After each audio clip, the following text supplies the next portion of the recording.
What's good, guys? James St. Michael here. I hope you guys are doing well. Today we are back with a brand new video, and this one is pretty cool. So if any of y'all out there have ever used Ableton, you know that there is really nothing that comes close to how Ableton works with loops and samples and audio files. Well, think again, because Logic actually can do the exact same thing. With a few tweaks and adjustments to a few project settings, we can make Logic a sampling machine. So in this video, we're essentially going to make Logic more efficient, more intelligent, and much more easier to work with when it comes to how you produce with your samples and loops and audio files. Let's get into it. So here we are, guys, in Logic, and as you can see, we've got a basic preset setup here. I'm going to go ahead and we are going to start with this here. This is the smart tempo. If we come in here and we click on the settings, again, that was coming in up to right under the tempo, clicking on the keep tempo and then switching it. We're going to go to smart tempo project settings, which pulls up this. And as you can see here, we have set import audio files off. What we want to do is set this to on. Now, sometimes it helps to set the trim start of new regions as well. What this basically does is it will take out any of the pre-noise prior to the initial beat, and it'll set that beat as a downbeat for the sample and align that on a downbeat of the timeline in your project. I'm going to go ahead and leave this for now because for more chill samples that have a kind of earlier sound for the feel, it will cut that off, and you don't want that. So you can experiment with that to your taste. But essentially, after we've got that, what we'll do is we will come here, open up our file browser, and let's just pick a sample.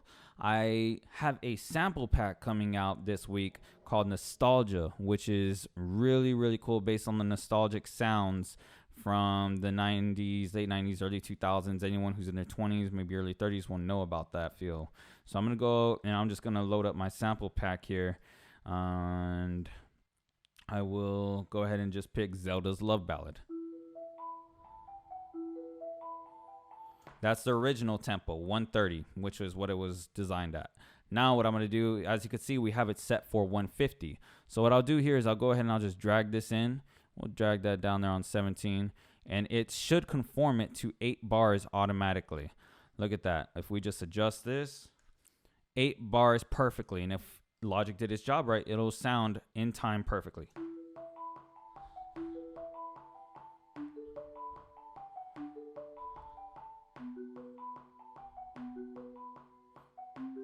Perfect. And to double check it, just to make sure that your loops are working perfectly, just go ahead and hit that duplicate button, and we'll test the end to make sure that they sync perfectly together.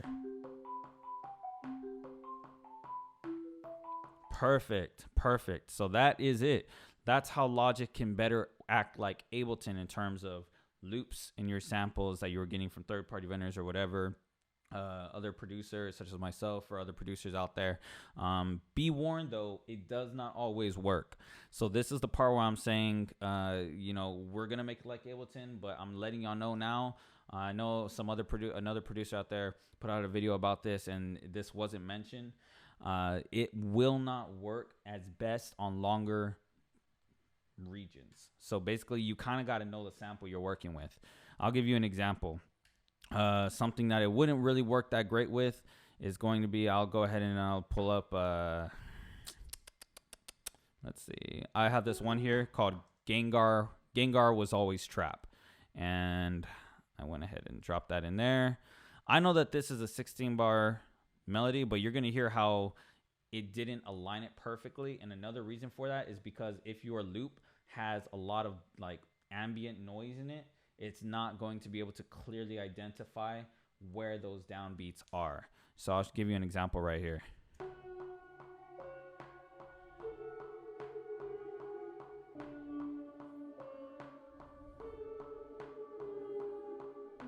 See how those transient notes are happening on every single downbeat of every measure? That's not the way it was designed. That's in like double time, that's in like half time, and it was designed for eighth notes. So this is what it was originally supposed to sound like. If we adjust the tempo to its original conformity and we bring it in, you will see here how it was supposed to sound. If I unloop that.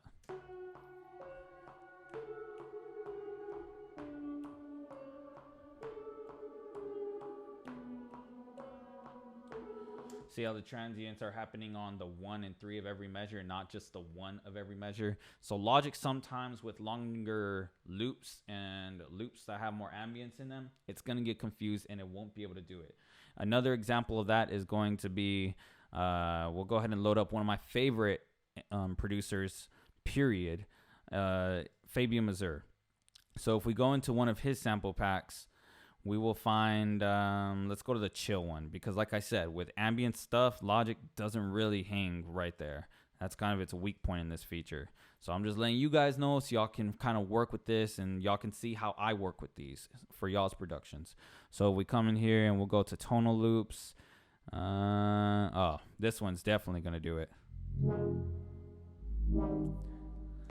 You hear how there's like no real transient in there for Logic to pick up on? It's not gonna do it. I'm telling you that now. I already know this. It's gonna struggle.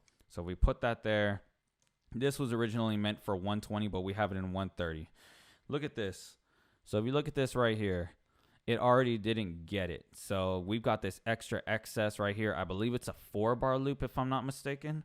So we're just going to have to shrink it. Again, I'm gonna hold Option and bring my cursor down here till we get this little bracket with an arrow on each side. By holding Option, it turns into that with the bracket and those weird lines on it, and then we'll be able to shrink it down into a proper size. This is actually 8, so we'll have to enlarge it to 8, just like that if I'm not mistaken. 1 2 3 4 5 6 7 8. Yep. And then we'll just go ahead and we'll get this lined up perfectly. Get that cut down right. It'd be nice. There we go. So now it should be right.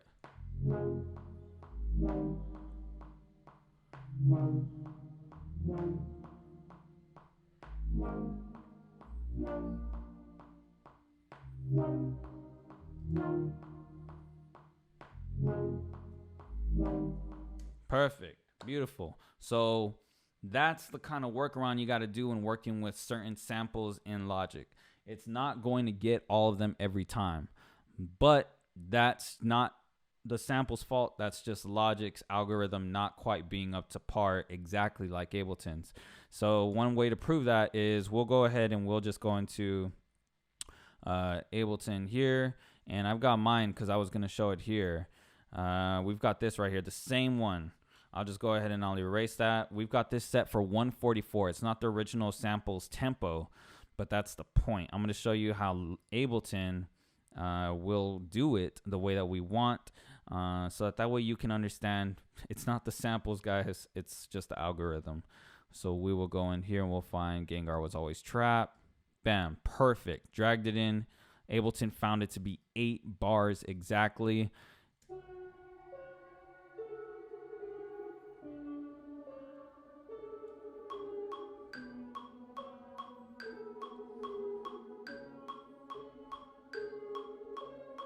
That's Ableton, guys. Logic can do it, but only with the smaller file sizes, like 8-bar loops. Another example, we'll just go ahead and pull up the same one from Fabian here. Again, y'all need to go check out his music. It's just sick, for real. We'll go there, and then we'll just go ahead and we'll grab the same one right there. Look at that. Ableton recognized it was 8 bars exactly, despite it being lacking in exact transients and it being more vibe-ish. And we'll just go ahead and we'll duplicate that.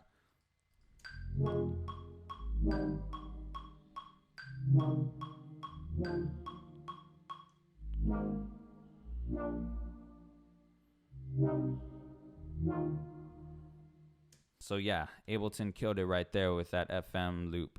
But this isn't about Ableton. It's about showing you what the best sampling does and then showing you how you can achieve that in Logic with your loops. So you can stay inspired and above all, stay having fun with what you're doing.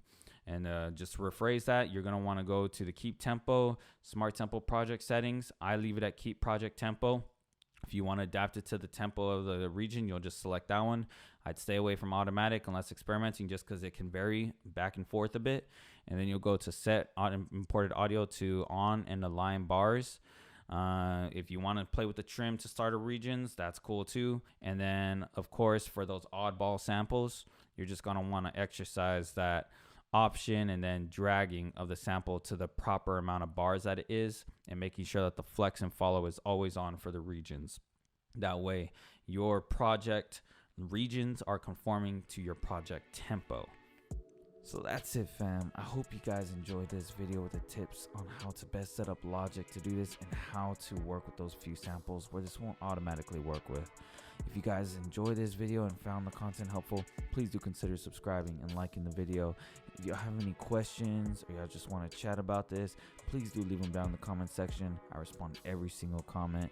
If you guys really want to support the channel, please do consider swinging by my website, jamesstmichael.com, and picking up that new nostalgia sample pack. It's my first one of many, and possibly consider picking up some merch as well, so that we can keep growing the channel and keep building on. Until next time, fam, good vibes and peace. God bless and ladies.